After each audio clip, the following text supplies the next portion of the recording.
Bismillahirrahmanirrahim. Assalamualaikum warahmatullahi wabarakatuh. Alhamdulillahi rabbil alamin wa bihi nasta'inu ala umuri dunya waddin wa ala alihi wa sahbihi wa man tabi'ahum bi ihsanin ila yaumiddin. Rabbi shrah li sadri wa yassir li amri wahlul 'uqdatam min lisani yafqahu qawli. Hadirin dan hadirat sidang jemaah kuliah maghrib yang dimuliakan oleh Allah Subhanahu wa taala.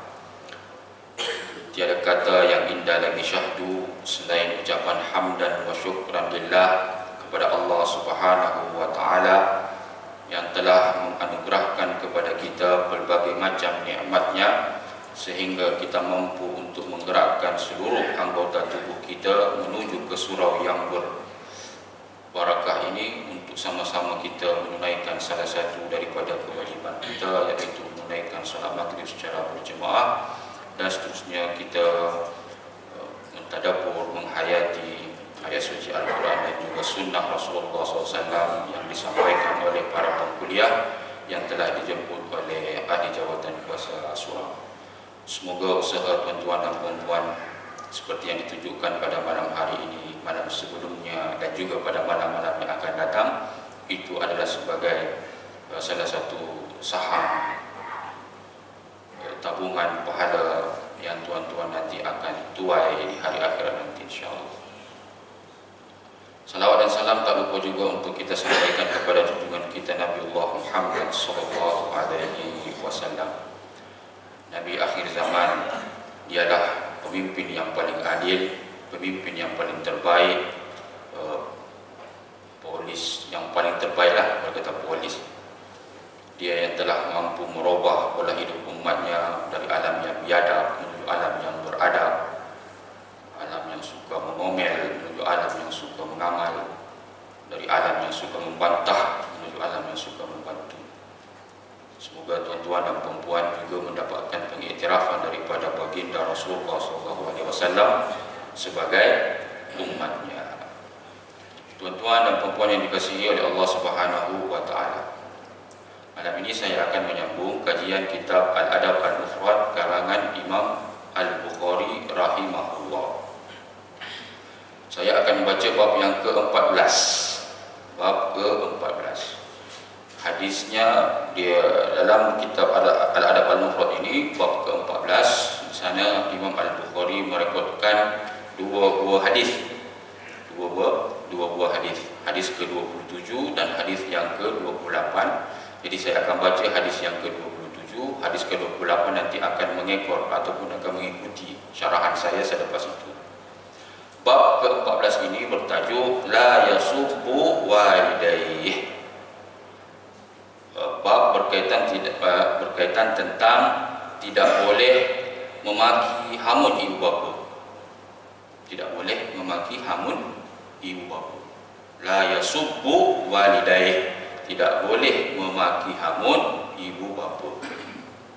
Hadis nombor 27 insya-Allah saya akan bacakan. Bismillahirrahmanirrahim. Allahumma shalli wa sallim ala sayyidina Muhammad wa ala ali sayyidina Muhammad. Kitab Al-Adab Al-Mufrad karangan Imam Al-Bukhari rahimahullah, bab ke-14, La Yasubbu Walidayh, hadis nombor 27. An Abdullah bin Amr qol, daripada Abdullah bin Amr, dia telah berkata, qala Nabi sallallahu alaihi wasallam, Nabi sallallahu alaihi wasallam telah bersabda, minal kabair, tergolong, termasuk di antara dosa-dosa besar, ayyashtumar rajulu walidayh, apabila seseorang lelaki, ar-rajul itu lelaki tapi sebenarnya dia juga masuk, perempuan pun masuk juga dalam itu. Apabila seseorang memaki hamun walidayh, ibu bapanya, faqalu, maka sahabat pun bertanya, kaifa yashtum, bagaimana seseorang anak, seseorang itu memaki hamun ibu bapanya, ataupun apakah puncanya, apakah sebabnya, macam mana boleh berlaku benda itu? Qal, Rasulullah SAW menjawab, yashtumur rajul fayashtama abbahu wa ummahu. Nabi SAW menjawab bahawa seseorang anak dia telah memaki hamun ayah ataupun ibu seseorang, kemudian orang yang kena maki tadi ayah ibunya itu memaki balik ayah ibu dia. Lebih kurang macam itulah. Hadis ini adalah hadis yang sahih. Hadis ini adalah hadis yang sahih. Tuan-tuan yang dikasihi oleh Allah Subhanahu wa taala, inilah sepotong hadis yang akan cuba kita ulas pada malam hari ini. Hadisnya pendek, matannya pendek, tetapi bila kita memahami, menghayati isi kandungan yang terdapat dalam hadis ini, ternyata ia memberikan banyak bekalan ataupun hikmah-hikmah pemata untuk kita manfaatkan dalam kehidupan seharian kita, apatah lagi kita ini yang bernama anak. Yang bernama anak. Baik.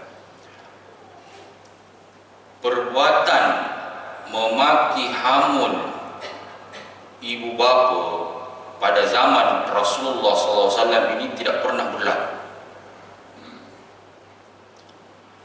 Sebab itulah sahabat bertanya,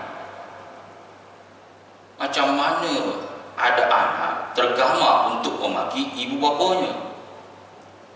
Sebab di dalam permulaan hadis ini Nabi beritahu, memaklumkan bahawa termasuk dosa besar apabila seseorang anak memaki ibu bapanya. Bila terlintas sabda itu di bibir yang mulia daripada baginda Rasulullah SAW, sahabat pun pelik, merasa pelik, merasa hairan. Ada ke anak yang memaki ibu bapanya? Itu yang dia tanya. Macam mana? Pakai kaifa yashtum, bagaimana seseorang itu mampu memaki ibu bapanya? Maka dijawablah oleh baginda Nabi bahawa kemungkinan kalau dia memaki secara terus, secara direct, itu mungkin tidak ada berlaku pada masa itu.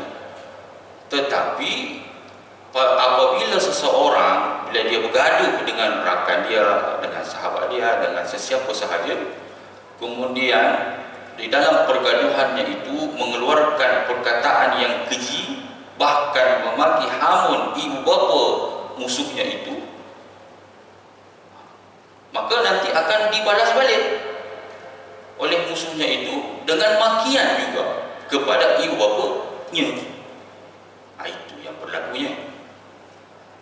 Kalau dalam konteks di zaman Rasulullah SAW mungkin tidak berlaku sedemikian, ada anak yang memaki. Tapi di zaman kita ini, tuan-tuan, di zaman yang moden ini, yang zaman serba canggih dan globalisasi ini, merata kita mendapati kejadian sedemikian. Anak tergamak untuk memaki hamun ibu bapanya. Benda itu berlaku di zaman kita ini. Perkara memaki hamun ibu bapa ni, larangan memaki hamun ibu bapa ini, dia sama seperti di dalam surah Al-An'am ayat 108, di mana Allah Subhanahu wa taala menegah kita untuk tidak memaki hamun Tuhan-Tuhan agama lain, Tuhan-Tuhan sesembahan daripada penganut agama lain. Sebab apabila saudara-saudari memaki hamun Tuhan-Tuhan daripada penganut agama lain, maka boleh jadi mereka pun akan berpatah balik memaki hamun Tuhan kita, iaitu Allah Subhanahu wa taala. Nauzubillah min zalik. Allah Subhanahu wa taala berfirman dalam surah Al-An'am ayat 108, "Wala tasubbul ladzina yad'una min dunillah." Janganlah kamu memaki Tuhan-Tuhan yang mereka sembah selain daripada Allah Subhanahu wa taala. Fayasubbullaha aduwwan bighairi ilm. Sebab atas perbuatan kita memaki Tuhan-Tuhan mereka itu menyebabkan mereka itu memaki balik, yakni memaki Allah Subhanahu wa taala, walaupun makian mereka itu adalah berasaskan kecetekan ilmu, kecetekan ilmu, bi ghairi ilm, bighairi ilm. Tapi itu dia ada dia punya, orang kata apa, implikasi dia. Ada impak negatifnya bila kita melakukan perbuatan meremehkan, menjelek, mencela Tuhan-Tuhan itu. Sebab tu bila kita nampak tokoh-tokoh biasa tu kan, ada tokoh di bawah pokok, ada kadang buah, jangan disempak buah tu. Ada buah biasa kan, buah dengan dia punya didi gitu.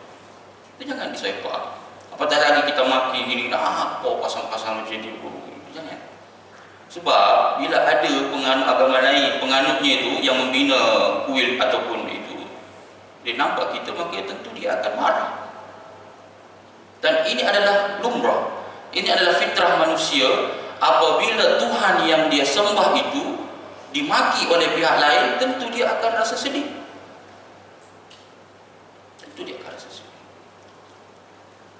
Tuan-tuan tersinggung tak kalau sekiranya ada orang yang letak kepala babi di dalam surau ini? Tentu tuan-tuan tersinggung. Begitulah juga mereka. Perasaan mereka pun begitu juga, sedemikian. Bahkan ketika Rasulullah SAW ini dia begitu menggebu-gebu, membuat-buat ketika dalam proses berdakwah di awal-awal dakwah dulu, maka orang-orang kafir Quraisy itu menganggap bahawa Rasulullah SAW ini sudah mahu untuk menjelek-jelekkan Tuhan-Tuhan mereka, berhala-berhala mereka. Sebab itu mereka datang cuba berdiplomasi kepada pakcik Rasulullah SAW, iaitu Abu Talib, supaya cuba mengkendurkan sedikit dakwahnya itu. Cuba jangan menjelek-jelekkan Tuhan kami ini, dan cuba ditawarkan berbagai macam kenikmatan duniawi dan sebagainya. Tapi Nabi SAW tolak. Sebab perkara berkaitan tentang keyakinan ini, tauhid akidah ini sangat-sangat sensitif. Jadi apabila kita cuba mencederai sesuatu keyakinan yang diyakini oleh satu pihak atau kaum, maka tentu dia akan memberikan respon negatif juga, respon yang setimpal, maka mungkin lebih hebat lagi respon mereka itu. Dahulu ada seorang Arab Badui, dia kencing di dalam masjid Rasulullah SAW. Dia kencing. Kita tak tahulah dia kencing itu sebab adakah dia itu kebiasaan dia memang kencing rata-rata, ataukah niat dia kencing itu mungkin tidak menjumpai tandas, ataukah dia kencing itu karena memang mahu menghina masjid itu. Tapi perkara itu ditegah oleh Rasulullah SAW. Jadi gitu. Di dalam firman Allah Subhanahu wa taala 108 surah Al-An'am ini, Allah Subhanahu wa taala melarang kita untuk memaki hamun tuhan-tuhan daripada penganut agama lain. Jangan. Ya, jangan. Sebab apa tuan-tuan? Saya ada buat satu kajian dan saya jumpai ada seorang ahli tafsir disebut sebagai Imam Al-Baydawi. Imam Al-Baydawi dalam kitab tafsirnya Anwarut Tanzil wa Asrarut Ta'wil, ketika beliau menafsirkan surah Al-An'am ayat 108 ini, beliau berkata, wa fihi dalilun ala anna ta'ata idza addat ila ma'siyatin rajihatun wajib tarkuha. Ini ayat ini merupakan dalil, merupakan hujjah bahawa apa jua bentuk ketaatan, jika sekiranya ketaatan kita itu boleh menyebabkan suatu perkara maksiat atau suatu pelanggaran, satu kesalahan, wajib tarkuha, maka wajib untuk kita tinggalkan. Kita nak memaki hamun tuhan-tuhan orang ini bagus sebenarnya, sebab berbeza dengan akidah kita. Nak menunjukkan bahawa agama Islam, akidah tauhid itulah yang paling best, yang paling bagus. Sedangkan agama-agama lain, kepercayaan mereka yang mempercayai tiga Tuhan, mempercayai banyak Tuhan, itu tidak betul. Sebenarnya bagus tu. Tetapi jangan sampai dengan semangat kita untuk nak menunjukkan bahawa agama kita yang paling betul, kemudian memaki hamun agama, kepercayaan agama orang lain, menyebabkan mereka ini melakukan maksiat. Maksud dari itulah memaki agama kita, memaki Tuhan kita. Maka kata Imam Al-Baydawi, wajib tarkuha, maka mesti kita meninggalkan perkara itu. Perkara apa? Perkara membagi hamun Tuhan-Tuhan mereka. Fa innama yuaddi ila syarrun, karena apa sahaja yang membawa kepada kejahatan, keburukan, itu adalah keburukan. Sebab bila kita memaki seseorang, Tuhan seseorang, itu adalah boleh mengakibatkan apa? Kejahatan, betul? Boleh menyebabkan respon negatif daripada penganut agama lain, maka itu pun dikira sebagai satu keburukan, maka perlu ditinggalkan. Itulah lebih kurangnya seumpama dengan hadis yang kita bincangkan ini. Jika sekiranya seseorang itu memaki hamun ibu bapa orang lain, maka jangan marah kalau dia juga memaki hamun ibu bapa saudara Anda. Karena itu adalah merupakan respon balik daripada dirinya yang telah dijatuhkan marwah ibu bapanya di hadapan dia sendiri. Begitu. Tuan-tuan yang dikasihi oleh Allah Subhanahu wa taala. Jadi disebutkan dalam hadis tadi ini bahwa memaki hamun ibu bapa itu adalah termasuk daripada dosa besar. Daripada dosa besar. Dan itulah yang disebutkan dalam hadis yang ke-28 Imam Al-Bukhari dalam kitab Al-Adab Al-Mufrad ini. Minal kaba'ir indallah, termasuk daripada dosa-dosa besar di sisi Allah Subhanahu wa taala, ayyastasibbar rajulu liwalidihi. Apabila disebabkan seorang anak itu memaki hamun ibu bapa orang lain, maka ibu bapanya pun kena maki. Hadisnya adalah hadis yang hasan, riwayat Imam Al-Bukhari dalam kitab Al-Adab Al-Mufrad. Ini termasuk dalam dosa besar. Dosa besar, apa dia dosa besar ini? Selalu kita dengar dosa besar, dosa besar. Dosa besar ini menurut takrifan ulama apabila perbuatan tersebut itu dia mengandungi laknat, mendapatkan hukuman hudud, dan juga mendapatkan ancaman seksa azab api neraka. Jadi apa sahaja bentuk perbuatan yang kita buat, implikasi daripada perbuatan itu menyebabkan kita dapat laknat, kita dapat hudud, hukuman hudud di dunia, dan kita juga diancam dengan azab seksa api neraka, itulah dosa besar. Sebagaimana yang dikatakan oleh Izzuddin Abdul Salam, Sultan Al-Ulama, meninggal pada 660 Hijrah. Beliau berkata, wa qad tabata ba'dul ulama al-kabair, dan telah didobitkan oleh sebahagian ulama bahawa maksud daripada al-kabair, dosa-dosa besar itu, bi anna kulla dambin, bahawa apa jua dosa, zamb, apa sahaja dosa, kurina bihi wa'idun, yang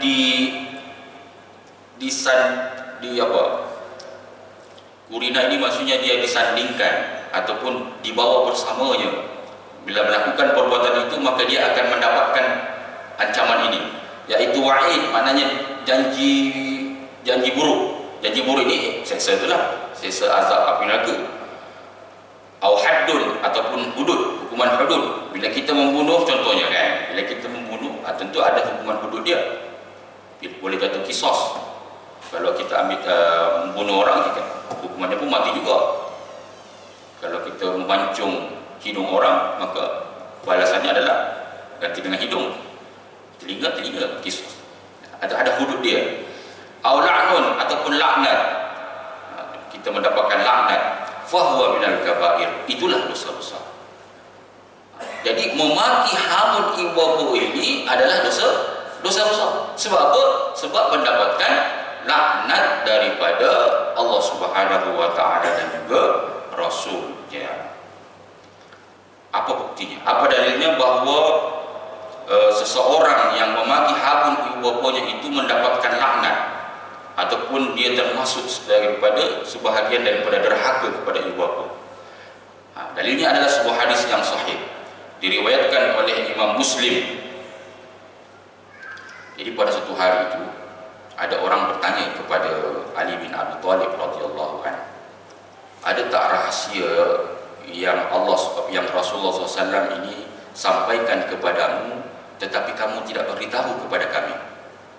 Ada yang tanya pada Ali bin Abi Thalib, adakah rahasia yang disampaikan oleh baginda Rasulullah SAW khas kepada kamu sahaja dan kamu tidak beritahukan kepada kami ini?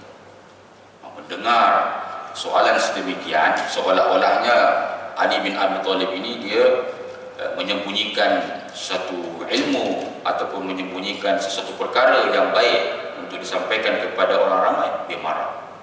Maka dia kata tak ada pun, Ali bin Abi Thalib kata tak ada pun yang saya dikhaskan sesuatu perkara oleh baginda Rasul, melainkan 4 perkara. Melainkan 4 perkara. Untuk inda Ali bin Abi Thalib, aku pernah bersama dengan Ali bin Abi Thalib. Fa'atahu rajulun, kemudian ada orang yang mendatangi Ali bin Abi Thalib. Faqal, dia tanya Abu Thalib, maka Nabi SAW yusirru ilaik, ada tak Rasulullah SAW memberikan satu rahsia kepadamu, satu wasiat kepadamu? Qal faqadib, maka Ali bin Abi Thalib pun murka, marah.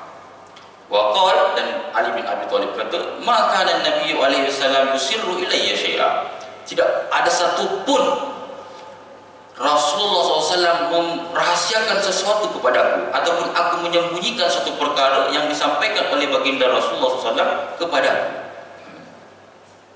Ghaira annahu qad haddatsani bi kalimatin arba', melainkan ada 4 perkara. Melainkan ada 4 perkara. Qal faqala ma hunna ya amiral mukminin, maka sahabat pun bertanya, apa dia itu wahai amirul mukminin yang perkara 4 yang dirahsiakan itu? Qal la'anallahu man la'ana walidah. Yang pertama sekali Ali bin Abi Thalib kata, la'anallahu man la'ana walidah, Allah Subhanahu wa taala melaknat orang yang melaknat ibu bapanya. Ingat, masih ingat tadi tarifan dosa besar itu, jika dia mengandungi laknat maka itu adalah dosa besar. Jadi Allah melaknat sesiapa yang melaknat ibu bapanya, berarti melaknat ibu bapa adalah dosa besar. Melaknat ibu bapa macam mana? Tadi itulah maki hamil ibu bapa seseorang, kemudian seseorang itu maki balik ibu bapa kita. Wa la'anallahu man zahaba li ghairillah. Yang kedua, Allah melaknat orang yang menyembelih bukan kerana Allah Subhanahu wa taala. Wa la'anallahu man awa bihdithan, dan Allah juga melaknat orang yang melindungi orang-orang yang berkata bohong. Wa la'anallahu man gayyara manaral ardh, dan Allah juga melaknat orang yang menukar batasan tanah. Ini tuan-tuan ni yang banyak tanah ni hati-hati. Perhatikan betul petak-petak tu. Jangan sampai kita terambil tanah orang. Jangan sampai kita terambil parking orang. Mana kita semua ni dah ada lot-lot kita, keluasan tanah kita sudah ada. Jangan sampai kita terpakai tanah orang tanpa seizinnya. Kalau dia redha tak apa, tak ada masalah. Yang masalah kalau sekiranya dia tak suka kalau kita parking di depan rumah dia, ataupun tanah dia kita jadikan parking persendirian kita, itu tak boleh. La'anallahu man ghayyara manaral ardh, Allah melaknat orang yang menukar batasan tanah. Itulah 4, kata Ali bin Abi Thalib. Hadisnya sahih, diriwayatkan oleh Imam Muslim. Tuan-tuan yang dikasihi oleh Allah Subhanahu wa taala.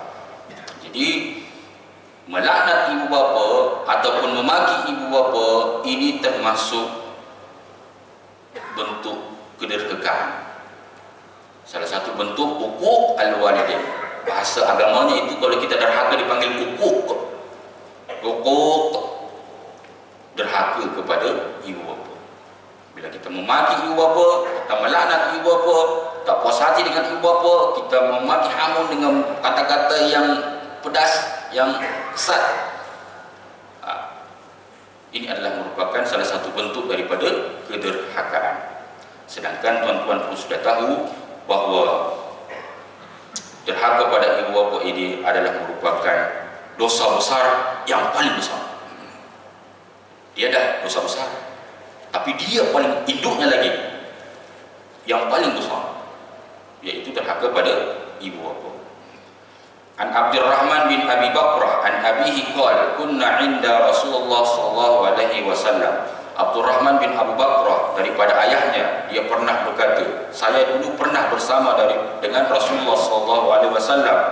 Faqala, maka Nabi SAW pun bersabda, ala unabbiukum bi akbaril kabair, mahukah kamu aku beritahukan apakah dia dosa besar yang paling besar? Salasan, Nabi ulang soalan itu kepada sahabat 3 kali. Ala unabbikum bi akbaril kabair, mahukah aku beritahukan kepada engkau sekalian apakah dia dosa besar yang paling besar? Al-isyraku billah, yang pertama sekali adalah al-isyraku billah, mensyirikkan Allah. Yang kedua, uququl walidain. Uququl walidain. Apa lagi makna uquq? Tadi saya dah bagi tahu dah. Uquq apa? Derhaka. Ingat tuan-tuan, bahasa agama kita kalau derhaka pakai uquq. Ingat, uquq, huruf ain, qaf, waw, qaf. Uquq. Ini uququl walidain. Derhaka pada ibu bapa. Wa syahadatu zur, sumpah palsu. Ini biasa kalau ke dalam mahkamah memberikan sumpah palsu ataupun kesaksian palsu. Ini adalah merupakan akbar al-kabair, sebesar-besar dosa besar. Itu 3 tu. Bahkan ketika Rasulullah SAW menyebutkan tentang saksi palsu ini, Rasulullah SAW sentiasa menyebutnya qaula zur, qaula zur, qaula zur, sampai dia bersandar, sampai Nabi bersandar, sampai bersandar itu dia terus mengulang-ulang qaula zur, qaula zur. Bahkan dan perawi ini pun dia berkata, eloklah kalau sekiranya Rasulullah SAW pun diam, maksudnya tidak perlu lagi meneruskan perkataan itu, sebab kami tahu dah bahawa qaula zur ini adalah perkara yang paling dosa besar yang paling besar. Jadi Nabi mengucapkan qaula zur, qaula zur, qaula zur, qaula zur sampai Rasulullah SAW pun penat. Perawi yang mendengarkan itu pun sampai merasa kalau bolehlah Nabi ini dah senyap dah, sebab kami pun dah tahu bahawa qaula zur ini adalah merupakan salah satu daripada dosa besar. Jadi ini tuan-tuan, daripada hadis tadi itu ada 3 dosa besar yang paling besar. Salah satunya adalah uququl walidain, dan salah satu bentuk uququl walidain, derhaka pada ibu bapa, adalah memaki ibu bapa.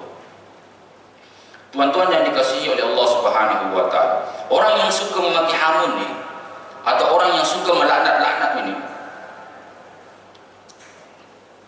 pada hari akhirat nanti dia tidak mampu untuk memberikan syafaat. Dia tidak boleh ataupun tidak dapat memberikan syafaat, orang yang suka melaknat ini. Jadi elakkan daripada diri kita untuk suka melaknat, suka menyumpah seranah, apalagi kata-kata kotor keji kepada perkara-perkara yang kita tidak sukai. Kerana kita boleh dikategorikan orang yang ditolak syafaatnya.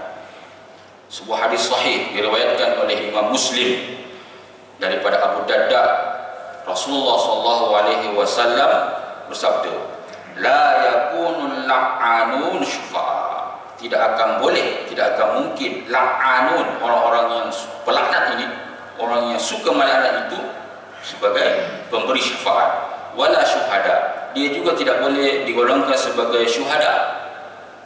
Syuhada ini boleh kata saksi, boleh, ataupun boleh kata juga syuhada ini adalah orang-orang yang mati syahid yaumul qiyamah, pada hari kiamat. Hadis sahih riwayat Imam Muslim. Jadi orang yang suka melaknat ini, mereka ini tidak boleh menjadi pemberi syafaat, dan juga tidak boleh menjadi ataupun tidak dapat dikategorikan sebagai orang yang mati syahid, ataupun tidak juga dikatakan sebagai menjadi saksi. Kadang-kadang kita ini diperlukan kesaksian kita pada hari akhirat nanti. Betulkah dia dipinjam ke awak? Berapa jumlah pinjaman dia pada kamu ketika di dunia? Sepatutnya kita boleh menjadi saksi, tetapi kerana kita ini adalah pelaknat, suka melaknat semasa di dunia, maka kelayakan kita itu gugur. Dan salah satu keistimewaan ataupun orang-orang yang boleh memberi syafaat ini selain daripada baginda Rasulullah SAW adalah orang-orang yang menghafal Quran. Orang yang menghafaz Quran, kemudian dia mengamalkan apa yang dihafaz kalian dia, maka dia boleh memberi syafaat kepada 10 orang ahli keluarganya yang wajib masuk syurga. Maka bertualah mereka tuan-tuan yang mempunyai anak-anak yang dimasukkan ke sekolah-sekolah tahfiz, menghafaz Quran.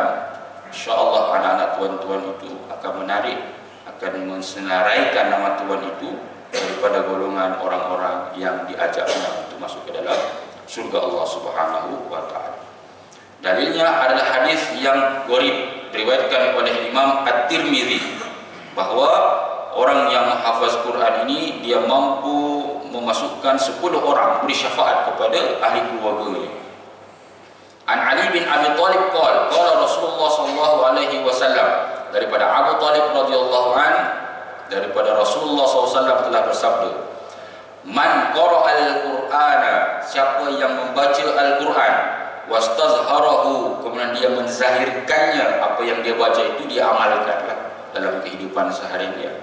Fa ahalla halalahu, dia menghalalkan apa yang dihalalkan oleh Quran, wa harrama haramahu, dia mengharamkan apa yang Quran haramkan. Adkhalahu Allahu bihil jannah, maka dia akan dimasukkan oleh Allah Subhanahu wa taala ke dalam jannah. Apa itu jannah? Bagus jawab kita ni. Semua boleh bahasa Arab. Jannah maksud dalam syurga. Wa syafa'ahu fi asyrati min ahli baiti, wa syafa'ah, dan dia boleh memberi syafaat min ahli baiti, daripada ahli keluarganya. Kulluhum qad wajabat lahun nar, yang 10 orang itu pula wajabat lahun nar, dah wajib masuk neraka dah. Tapi kerana syafaat daripada penghafaz Quran ini, pengamal isi Al-Quran ini, dia boleh mengeluarkannya daripada. Alhamdulillah. Tahniah saya ucapkan kalau ada tuan yang ada anak tahfiz Quran, insya-Allah tuan-tuan dan ahli keluarga ini insya-Allah akan dimasukkan semua dalam senarai mereka lah, insya-Allah. Tuan-tuan yang dikasihi oleh Allah Subhanahu wa taala, kalau tuan-tuan sudah masuk syurga, kalau sudah masuk syurga tu dikeluarkanlah nama tu, kena cari pula ahli keluarga dia yang wajib masuk neraka. Itu. Jadi jangan tuan nama satu nama dia, nama dua nama dia lagi, tidak. Jadi 10 orang itu adalah yang wajib masuk neraka sebagaimana matan hadis ini. Tuan-tuan yang dikasihi oleh Allah Subhanahu wa taala, perkara memaki bapa ni semuanya ini puncanya ada daripada mulut. Berpunca daripada mulut. Maka mulut ini punca kita ke neraka sebenarnya. Mulut ini jugalah adalah salah satu daripada anggota tubuh badan kita ini, selain daripada anggota tubuh yang lain. Ada banyak sebenarnya. Tetapi dalam hadis itu disebutkan bahawa mulut dan kemaluan adalah merupakan punca seseorang itu masuk ke dalam api neraka. Sebuah hadis sahih diriwayatkan oleh Imam At-Tirmizi. An Abi Hurairah taqal, daripada Abu Hurairah dia telah berkata, su'ila Rasulullah sallallahu alaihi wasallam, Nabi SAW telah ditanya, an aktsari ma yudkhilun nas al-jannah, apakah perkara yang boleh menyebabkan manusia itu masuk ke dalam syurga? Apakah perbuatan amalan yang paling banyak memasukkan seseorang ke dalam syurga? Ada orang tanya Nabi ni, apakah dia amalan yang paling banyak menyebabkan orang masuk ke dalam syurga? Faqal, maka Rasulullah SAW menjawab, taqwallah, bertakwa kepada Allah Subhanahu wa taala, wa husnul khuluq, dan berakhlak yang baik, berbudi pekerti yang baik. Dua itu je. Taqwallah wa husnul khuluq. Bertakwa kepada Allah. Takwa ini maknanya kita melaksanakan apa yang diperintah dan menjauhkan apa yang ditegak. Itulah makna yang makna yang paling sesuai lah untuk kita fahami bersama sebagai orang awam. Takwa. Tuan-tuan menaikkan solat maghrib, ini adalah merupakan bentuk ketakwaan. Adalah merupakan bentuk ketakwaan. Sebab tidak mungkin orang yang tidak bertakwa hadir solat maghrib ni. Dia lebih suka untuk melayan sinetron. Bukan sinetron, apa yang TV3 tu, yang jam 7 cerita apa tu. Mungkin dia masih lagi bertapak. Kakak-kakak yang di belakang ini, dia boleh tahan nafsunya tu untuk tengok tu cerita-cerita tu. Dia hadir juga untuk hadir kuliah maghrib ini kerana Ustaz Abdul Habib ada memberikan kuliah, jadi dia datang. Takwa, sebab itu adalah takwa. Takwa adalah melaksanakan apa yang diperintah oleh Allah dan menjauhkan apa yang ditegahnya, dan juga husnul khuluq. Wasu'ila an aktsar ma yudkhilun nas annar, dan juga ditanyakan kepada baginda Nabi, apakah amalan perbuatan yang banyak menyebabkan seseorang itu masuk ke dalam neraka? Faqal, maka Nabi pun menjawab, al-fam, famun, ni, famun, mulut, wal faraj. Faraj dah bahasa Melayu dah. Itu asalnya bahasa Arab, tapi sudah dibahasa Melayukan. Dua itu saja. Famun wal faraj, mulut dan faraj. Ini tuan-tuan. Sebagaimana yang tadi kita sudah sebut, bahawa memaki hamun ini berpuncanya daripada mulut yang berpuaka ni, mulut yang suka mengeluarkan kata-kata yang keji. Jadi perlulah kita menjaga mulut kita ini supaya tidak mengeluarkan kata-kata makian, hamuan, apatah lagi yang berhubung kait dengan ibu bapa kita. Rasulullah SAW akan menjamin seseorang yang mampu menjaga mulutnya dan juga kemaluan. Menjamin dengan apa? Menjamin dengan syurga Allah SWT. Sesiapa di antara tuan-tuan ataupun penonton yang menyaksikan siaran YouTube ini yang mampu menjaga dua perkara ini, mulut dan juga kemaluannya, maka baginda Rasulullah SAW akan menjamin anda dengan syurga. Sebuah hadis yang sahih diriwayatkan oleh Imam Al-Bukhari dalam kitab Sahih, an Sahal bin Sa'ad, daripada Sahal bin Sa'ad, an Rasulullah sallallahu alaihi wasallam, daripada Rasulullah sallallahu alaihi wasallam telah bersabda, man yadman li ma baina lahyaihi wa baina rijlaihi, sesiapa sahaja yang menjaminkan untuk aku, kata baginda Rasulullah SAW, ma baina lahyaihi, di antara dua rahangnya ini, dua rahang itu maksudnya mulut, wa ma baina rijlaihi, dan di antara dua kakinya ini maksudnya kemaluan, admanu lahu al-jannah, maka aku akan menjamin baginya syurga. Hadis sahih. Ini tuan-tuan, dua perkara kita kena jaga, mulut dan juga kemaluan. Dalam konteks hadis yang kita bincangkan tadi ini adalah berkaitan tentang memaki hamun ibu bapa. Ya, sebab puncanya daripada mulut. Jika kita mampu untuk menjaga sebaik-baiknya mulut kita ini, maka insya-Allah kita akan dijamin syurga oleh Allah Subhanahu wa taala. Yang terakhir sebelum saya menutup kuliah maghrib ini, bahawa jangan sekali-kali dalam masa yang singkat ini, umur yang dipinjamkan oleh Allah Subhanahu wa taala untuk kita hidup di atas muka bumi ini, untuk suka mencari kesalahan orang. Jangan. Saya berpesan kepada diri saya dan tuan-tuan semua dan siapa sahaja yang mendengarkan rakaman ini, untuk kita cuba jauhkan diri kita ini daripada mencari-cari aib orang lain, mencari-cari kesalahan orang lain, memaki hamun orang lain. Jauhkan. Sebab apa? Sebab apabila kita melakukan perkara tersebut, boleh jadi kita sendiri nanti yang akan berpatah balik kepada diri kita sendiri. Karma, orang kata karma, dia akan kembali kepada kita impak negatifnya itu. An Thawban an Nabi sallallahu alaihi wasallam daripada Thawban, daripada Nabi sallallahu alaihi wasallam telah bersabda, la tu'zi